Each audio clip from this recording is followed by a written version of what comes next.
सभी को नमस्कार, आप सबका वेलकम है ऑन माय यूट्यूब चैनल जिसका नाम है साहिल मलिक व्लॉग्स। अगर आप न्यू हो तो ज़रूर सब्सक्राइब और शेयर कीजिएगा वीडियोस को। आज का सेशन रहेगा how to achieve optimum clarity while speaking. अब देखो, ऑप्टिमम क्लैरिटी का मतलब क्या है? जो हर किसी का गोल है कि मेरी बात सामने वाले को एक बार में समझ में आए, so that I can be audible to the audience. जो भी मेरे सामने ऑडियंस है या कोई भी इंसान है, मैं उसको ऑडिबल हो सकूं। मतलब वो एक एक अल्फ़ाबेट, एक एक वर्ड जो मैं बोलना चाह रहा हूं, वो बात समझ में आनी चाहिए। वो समझ में एकदम तो आएगी नहीं। हो सकता है आज किसी इंसान को स्टैमरिंग हो, स्टटरिंग हो, मिस आर्टिकुलेशन हो, और वो उसका गोल जो है वो है क्लैरिटी।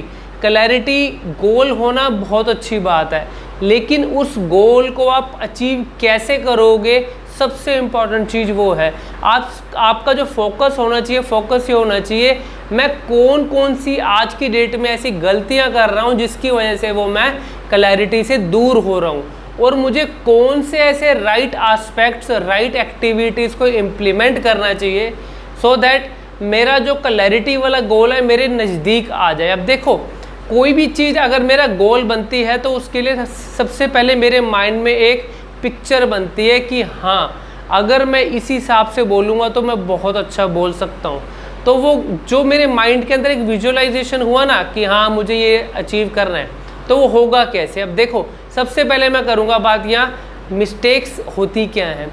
सबसे पहले मैं बताऊँगा मिस्टेक्स क्या होती है, उसके बाद हम बात करेंगे वो कौन कौन सी एक्टिविटीज़ हैं, कौन कौन सी एक्सरसाइज हैं जिससे वो ऑप्टिमम क्लैरिटी अचीव हो सकती है।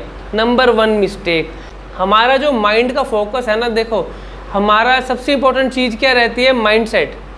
सबसे इम्पोर्टेंट क्या है? माइंडसेट। माइंडसेट हमारा क्या हम अपने मन में सोच रहे हैं बोलने के समय या बोलने से पहले। अब देखो, अगर मैं स्टेज पे जा रहा हूँ और मैं ये सोच रहा हूँ कि मुझे ये बातें बोलनी है, इस वे में बोलना है, अगर तो मेरा माइंड मेरे कंट्रोल में रहेगा तो मैं बिल्कुल सही बोल पाऊंगा। लेकिन अगर माइंड में अगर ये विचार आ गए कि भैया कहीं गलती ना हो जाए, अगर मैं आज अटक रहा हूँ तो कहीं मैं बोलते बोलते वहाँ पर अटक ना जाऊँ। अब देखो, ये माइंड में ना कुछ नेगेटिविटी आएगी। अगर ये नेगेटिविटी अगर आप संभाल लोगे या इसको अगर माइंड से निकाल दोगे तो आपके लिए अच्छा रहेगा।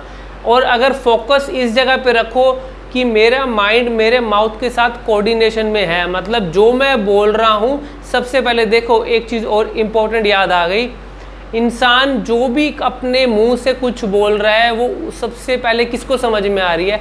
खुद को। अगर मैं कुछ बोल रहा हूँ तो वो मेरे ईयर सबसे मेरे नज़दीक है, वो सबसे पहले मुझे समझ में आएगा, और मैं जब वो बात समझूंगा तो फिर इसका मतलब ये है कि अगर मैंने सही बोला तो मैंने कॉन्फिडेंस में हूँ। अगर मुझे ही लग रहा है कि मेरी बात यार मैंने डर डर के बोली, क्लैरिटी नहीं आ रही, तो वहाँ फ़र्क आ जाएगा। उसके बाद सेकंड मिस्टेक क्या होती है? हमारा स्पीड का लेवल का फ्लक्चुएट होना। जितना ज़्यादा आपका स्पीड लेवल फ्लक्चुएट होगा उतनी ही क्लैरिटी भी फ्लक्चुएट होगी हमेशा। अब इसका मतलब क्या है? अगर मैं नॉर्मल स्पीड पे फैमिली मेम्बर्स या फ्रेंड्स के साथ बोल रहा हूँ तो मुझे बहुत रिलैक्स मोड में हूँ, लेकिन जैसे ही मैं उसको बाहर किसी अननोन के साथ बोलने लगता हूँ या किसी स्टेज के ऊपर जाने का मुझे मौका मिल रहा है और वहाँ पे बोलने का मौका मिल रहा है और वहाँ पे मेरा माइंड मेरे माउथ के साथ कोऑर्डिनेशन में नहीं है, तो जो सोच रहा हूँ वो नहीं बोल पाऊँगा, और जो बोलूँगा वो कभी सोचा ही नहीं था। ये कन्फ्यूजन हो जाती है due to fluctuation in your speed level. उसके बाद क्या है? एक तो हमारा स्पीड लेवल भी अगर नॉर्मल है, मैं कहता हूँ माइंडसेट भी ओके, लेकिन जब तक आपकी वॉइस उस लेवल तक नहीं निकलेगी, मतलब volume it should be little bit higher.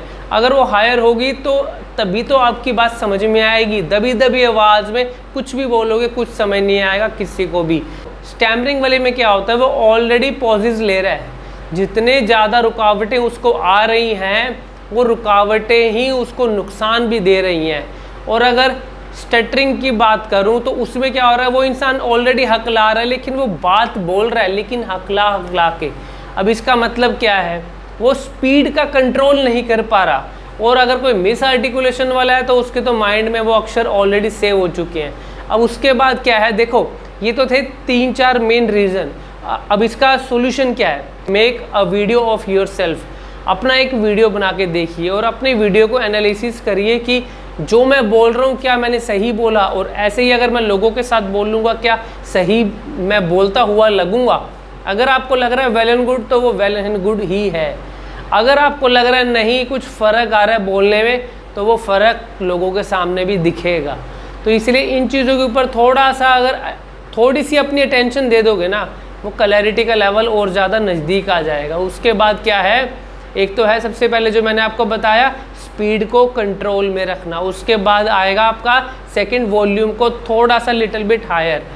उसके बाद क्या है इम्पॉर्टेंट, मुझे अपना ब्रीदिंग लेवल को चेक रखना पड़ेगा। मतलब अगर एक लाइन बोलनी है मुझे, मैं उसको अक्षरों में तो नहीं बोल रहा, सेंटेंस को मैं वर्ड्स में तो नहीं बोल रहा। अगर वर्ड्स में बोल रहा हूँ वहाँ भी दिक्कत आएगी, तो मैं रुक रुक के ऑलरेडी बोलूँगा, चाहे स्पीड नॉर्मल हो चाहे वॉल्यूम हाई हो, लेकिन सेंटेंस फॉर्मेशन नहीं की, फ्लो में नहीं बोला तो वो ऑलरेडी पॉजेस में चलेगा।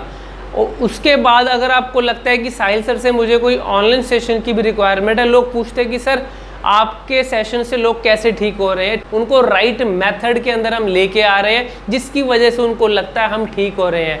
स्पीच थेरेपी इसके अंदर कोई भी अगर किसी को कुछ प्रॉब्लम है, बीमारी नहीं है, प्रॉब्लम मतलब दिक्कत है, तो उसका सॉल्यूशन ऑलरेडी है हमारे पास। वो सॉल्यूशन लेना है तो एक ऑनलाइन सेशन आप लेके देखिए, लाइव रिजल्ट अपने ऊपर अप्लाई करके देखिए, फिर आपको पता लगेगा कि हाँ और सेशन से और हमारे सेशन में क्या फ़र्क आपको दिखता है। फॉर मोर इन्फॉर्मेशन मेरे कमेंट सेक्शन में ज़रूर लिखिएगा।